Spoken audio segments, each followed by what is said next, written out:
Hello, world and universe. Welcome to the Trevor Donald Experience. Manifest your truth. And if you're new to the channel, please hit that like and subscribe button. And for all my continued followers, I want to say thank you. And this is an opinion-based video channel where I try to open your eyes and ears up to some of the travails and tribulations that take place throughout our cities, our states, our country, and sometimes around the world. In this particular story, I want to talk about our public safety nationally in many of our large urban cities. Public safety is at risk. It is slightly being overshadowed by the immigration issues with our presidential administration and ISIS, in particular, where President Trump sent in the National Guard and ICE agents into Los Angeles. But our public safety is very fragile and it is at risk. Our moral, ethical, and our humanity, the tenets that represent a positive, safe society, are fragmented. And we need to talk about it. And in particular, you have to wonder, why is all of this crime that is taking place is happening in blue cities and primarily with black mayors? Is President Trump targeting these black mayors from a racial identity standpoint? I don't think so. I think many of these blue cities have these liberal laws on the books, and they claim in Chicago, in particular, in Washington, D.C., the mayor's offices claim that crime has gone down, but gone down compared to what? Secondarily, if you ask somebody that has been the recipient of a crime, they would tell you crime has not gone down in Chicago, Washington, D.C., Baltimore, Los Angeles, Atlanta in particular, Philadelphia. It has not gone down. The statistics are just there as a lie and to massage your fear about what is going on in your cities. I do agree with President Trump that the National Guard needs to go into some of these major blue cities where crime is all over the place. We're talking about gun violence, carjackings, property damage, assaults. It needs to stop. And when you talk about Chicago in particular, where President Trump said he's thinking about sending the troops, Chicago has been decimated with crime. And I think if Chicago has a very special place. There have been 3 Black or African-American entertainers, sports figures, and politicians that have garnered their fame and their fortune from Chicago, and they don't talk about anything related to crime. Do I think they have a fiduciary responsibility? Yes, I do. And 2 of them are Democrats. Oprah Winfrey, first Black female billionaire. Where did she get her claim to fame? Chicago. Has she talked about or helped and aided at all in restoring the health and welfare of the public safety of Chicago? You haven't heard a word. President Barack Obama came right out of Chicago. He's the politician, the first Black president. He has absolute power to try to make a difference and to garner some safety tenets to try to make Chicago a safer place. After he left the White House, you haven't heard a word from Barack Obama. And thirdly, Michael Jordan, who garnered his fame from Chicago as a Chicago Bulls and a 6-time world champion, first Black athlete billionaire. So you're talking Oprah Winfrey, Democrat, Barack Obama, definite Democrat. Michael Jordan doesn't say what his political party is in particular, but however, all 3 of them have made their fame and fortune in Chicago, and you're seeing tons of hideous Black on Black crime. These 3 individuals are Black. I think they do have a fiduciary responsibility to speak up, speak out, and try to help the citizens of Chicago where they garnered their fame and fortune. Thirdly, you hear the pundits talk about these nonviolent uh, nonviolent gun violence prevention programs, such as Cure Violence, that's based out of Chicago. The Urban League has a nonviolent prevention program. The Al Sharptons of the world. It's kind of antithetical with these nonviolence prevention programs. If they actually reduce crime, which they don't, it's just the passing of paper and a lot of vocalization just to keep you subdued and to give you this falsehood that they're doing the things correctly to reduce crime, and they have not reduced it whatsoever. In actuality, it's a double entendre in the sense that if these nonviolent prevention programs actually reduce crime, they would work their way out of a job. So if these nonviolent prevention programs reduce crime, right, and they're getting federal and state funding for these nonprofits, if they reduced it, then you wouldn't need these nonviolent prevention programs anymore. You wouldn't need the Al Sharptons, the Black Lives Matter, who only protested when a white cop committed a crime against a black person. They never protested when it was black on black crime.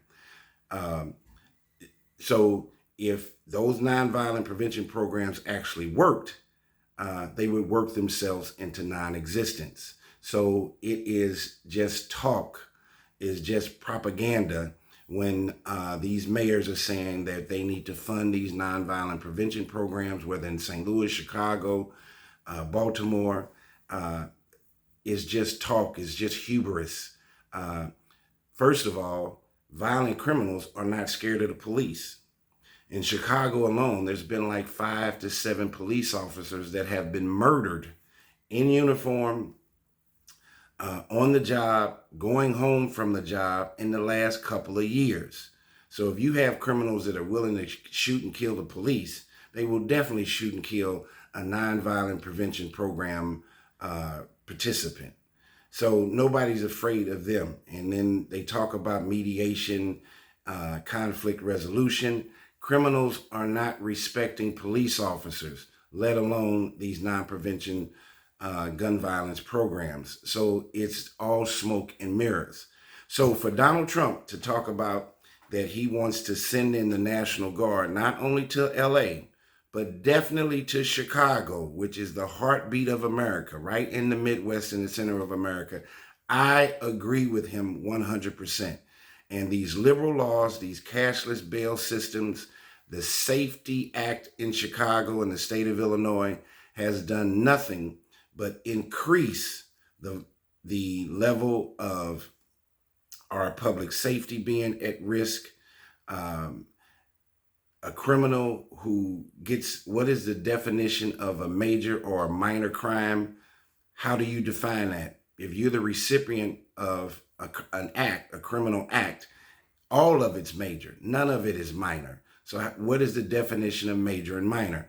I don't understand that. And so for Trump to say that he wants to go into Chicago, I completely agree. Most of my family is from Chicago, and Chicago is having a simmering fire and burning down every second that we speak and live in America, and the state of California.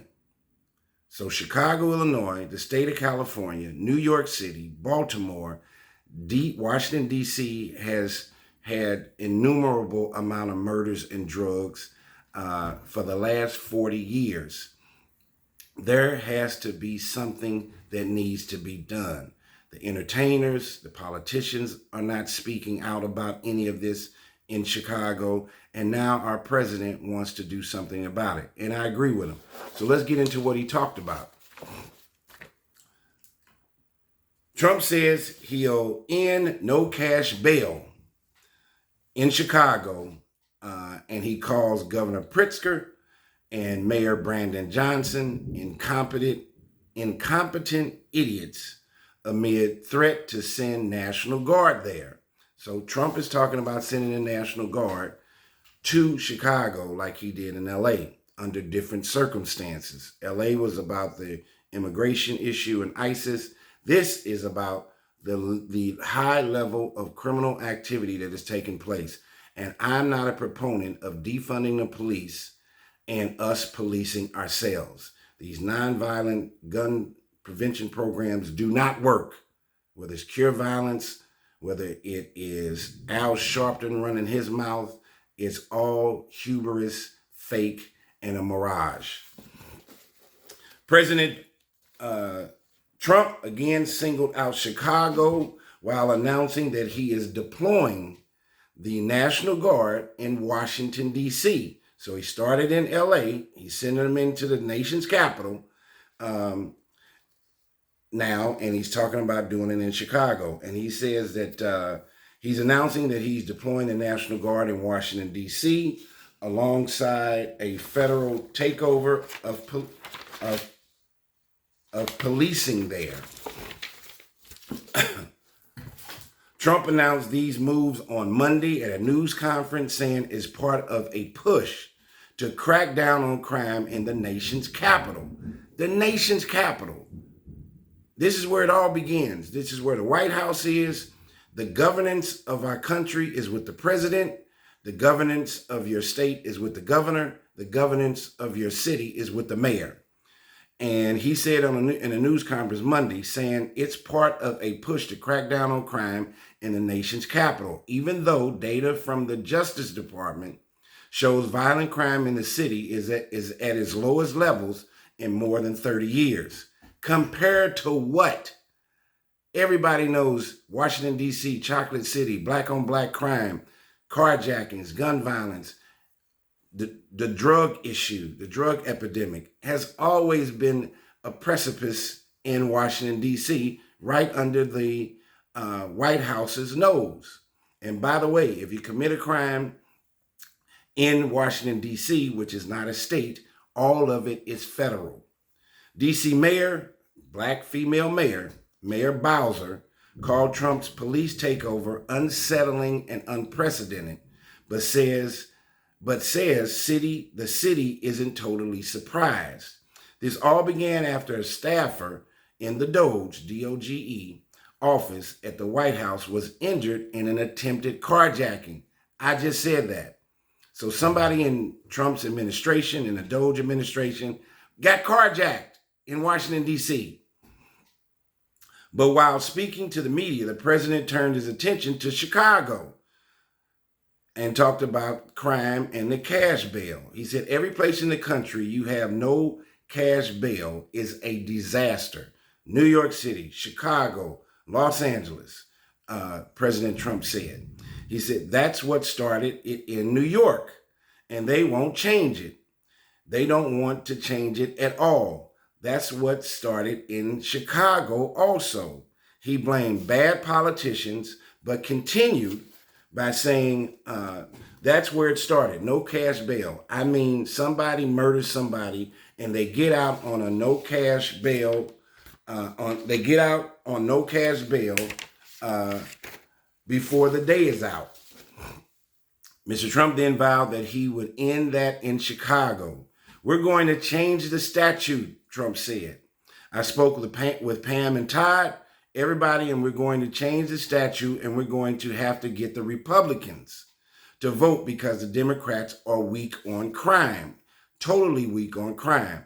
Why are you seeing this precipice of all of this crime in these blue cities, and in particularly these black mayors? I don't think he's targeting them because he's black. They're black, and for the bulk of the crimes is black on black crime. So you can't say that President Trump is a racist when he's going into these blue cities and these crimes that are being committed from one person of color to another person of color. But we got to get into this is where you have to know your politics and know the laws that are being legislated on your behalf in your city and state. So Illinois passed the original version of the Safety, Accountability, Fairness, and Equity Today Act, known as the SAFE T Act in 2021, then an amended version in 2022, becoming the first state in the country to eliminate cash bail.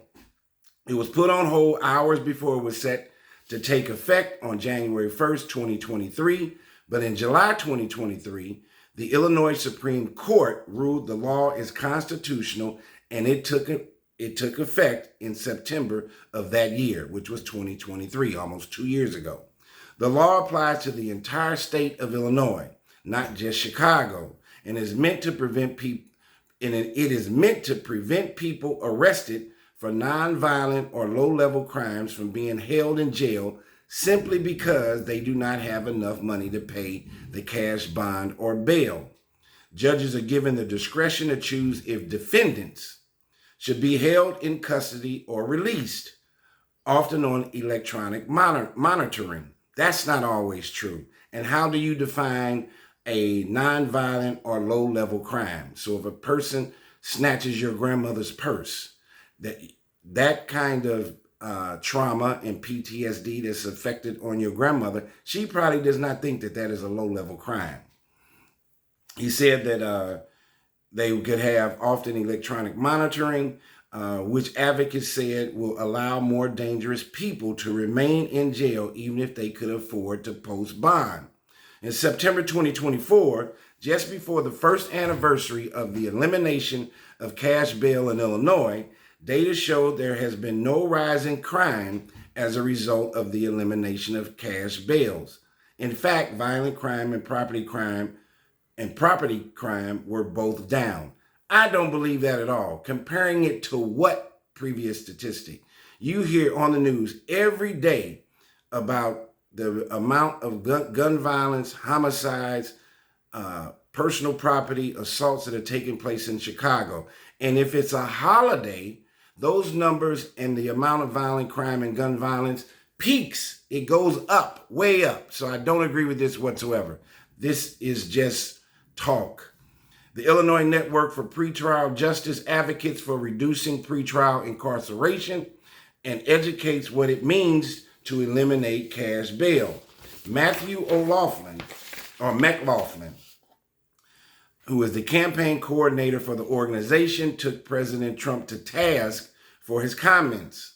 Under the current system in Illinois, without cash bail, a judge determines whether to release someone after that person has committed a crime, as opposed to setting a price for the defendant's pretrial release.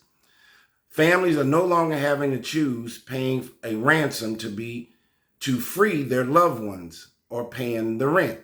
So whether they have to pay the bail or they got to pay their rent. Well, that's their personal problem. You shouldn't be out here committing crimes.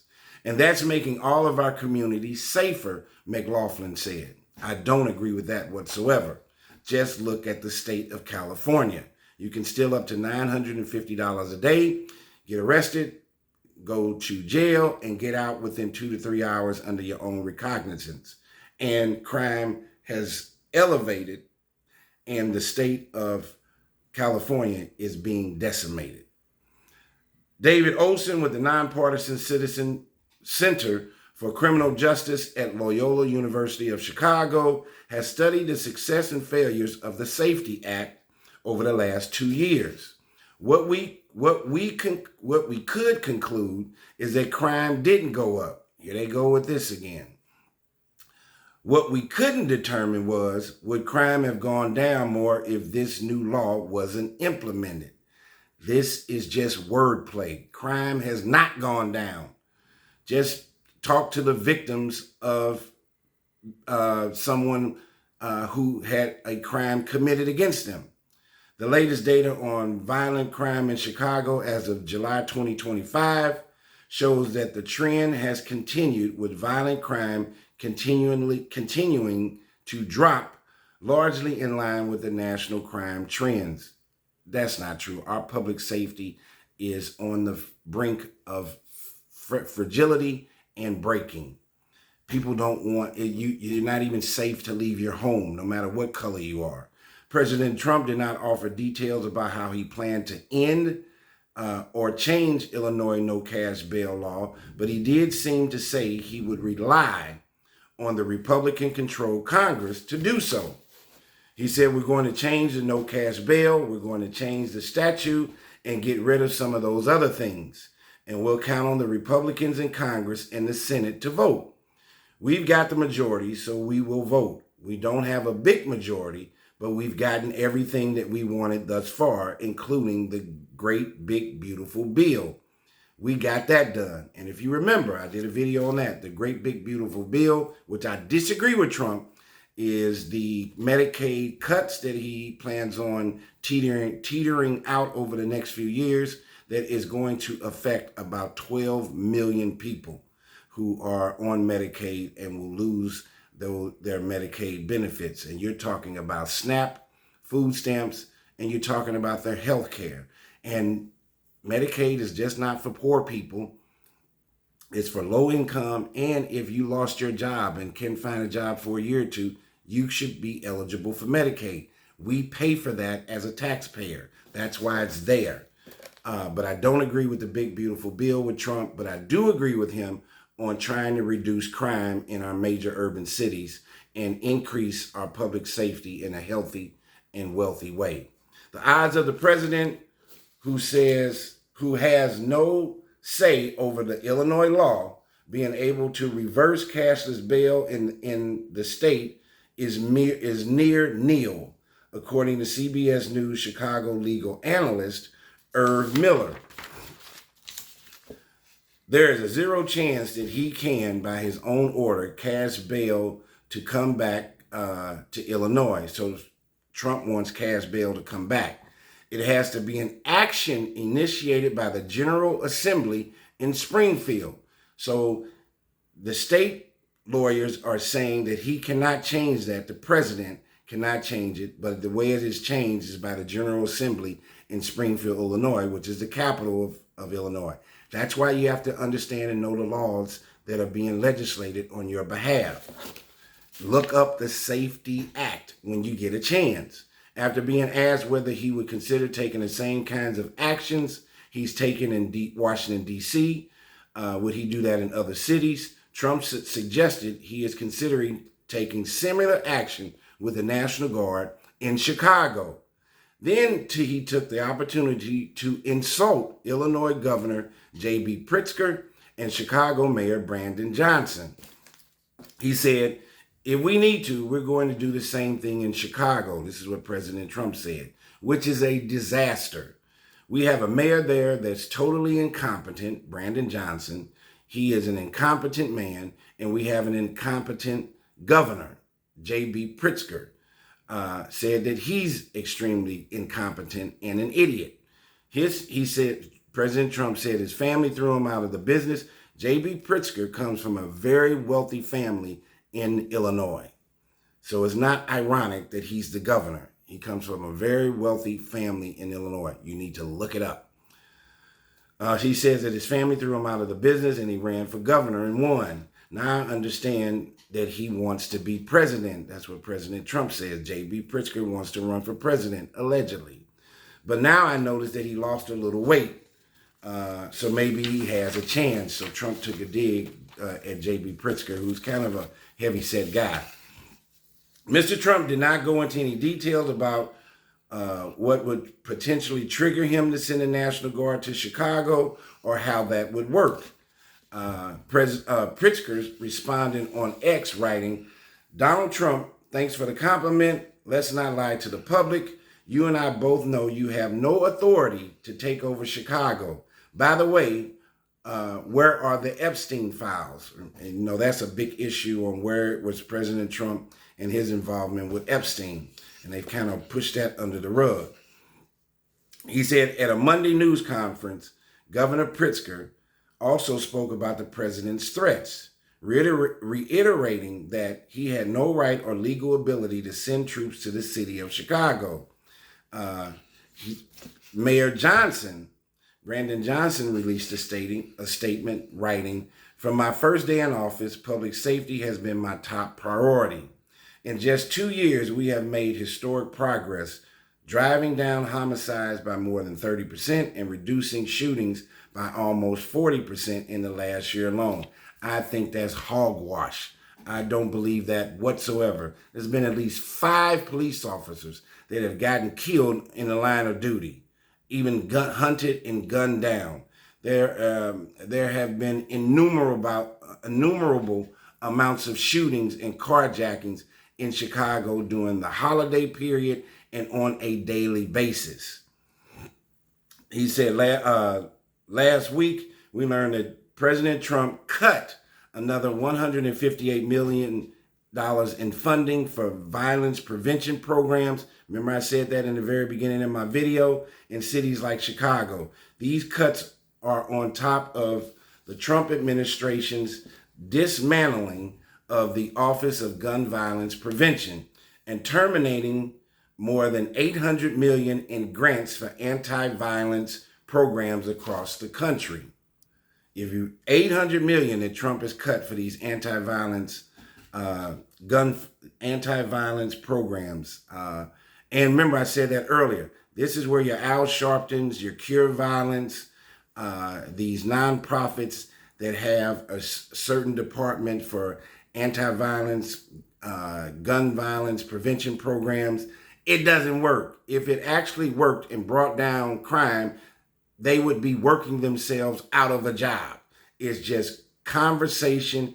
It is to subtly subdue your consciousness and give you this falsehood that your city is safe, and these cities are not safe. We are having our own civil unrest that is taking place, and our public safety should be number one, along with homelessness, the opioid crisis,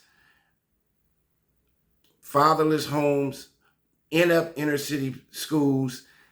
Public safety should be at the top of the list in order for us to have a healthy, moral, ethical, and humane society. And it is on the brink of bankruptcy, our public safety. Brandon Johnson says, fund these nonviolent prevention programs and violence will go down. Criminals are shooting police officers. They're not scared of the police. There's understaffed, police officers are understaffed, police departments are understaffed, unappreciated. There's a lack of respect. And if criminals don't respect the police, what do you think they're gonna do? You think they're gonna respect these nonviolent prevention programs? This is this whole idea that Black Lives Matter that doesn't exist anymore, talking about we should police ourselves. That would be a complete disaster. If President Trump wants to help make Chicago safer, Mayor Johnson said, he can start by releasing the funds for the anti-violence programs that have been critical to our work to drive down crime and violence. That is a bunch of bull crap. Sending the National Guard would only serve to destabilize our city and undermine our public safety efforts. That is a bunch of bull crap.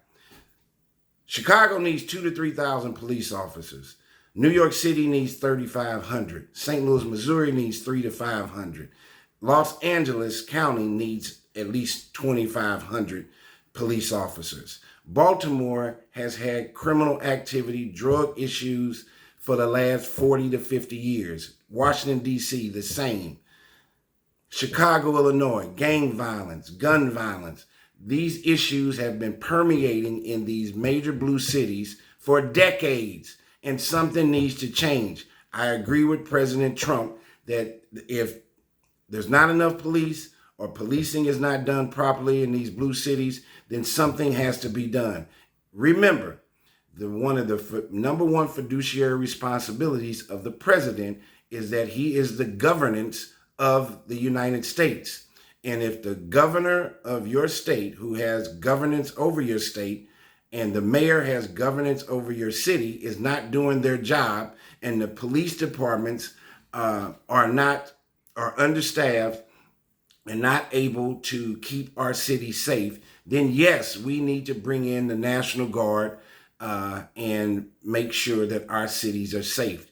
This is affecting tourism. This is affecting your sporting events. This is affecting conventions. This is affecting hotel stay. These crimes are affecting airline travel, All of this has a deleterious effect on galvanizing and making sure you have a healthy city for your tax-paying citizens to live in. Tell me what you think about Donald Trump wanting to bring in the National Guard to Chicago. He's already instituted it in Los Angeles and now in Washington, D.C., right where the White House sits. And now he wants to do it in Chicago, and I completely agree with him. This has been the Trevor Donald Experience, Manifest Your Truth.